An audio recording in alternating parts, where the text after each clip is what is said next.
আমি আমার বিধানসভার সমস্ত অধিবাসী বৃন্দের সাথে আমি পশ্চিমবঙ্গের সবার কাছে আবেদন রাখছি, ছোট্ট মেয়ে শিবাংশী ও আমাদের পরিবারেরই মেয়ে, আমাদের ভারতীয় জনতা পার্টির ওর দিদিমা একজন নেত্রী পলি ঘোষ, তারই নাতনি। অতএব সেই জায়গা থেকে আমরা সকলের কাছে আবেদন রাখছি, ও একটা দুরারোগ্য রোগে আক্রান্ত, জিন ঘটিত রোগ।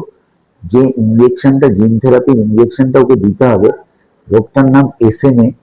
এই রোগের ইঞ্জেকশনের দাম হচ্ছে 16 কোটি টাকা। এই টাকাটা একটা যে কোনো পরিবারের পক্ষ থেকে চিকিৎসা ব্যবস্থা করা একেবারে অসম্ভব বলা যায়।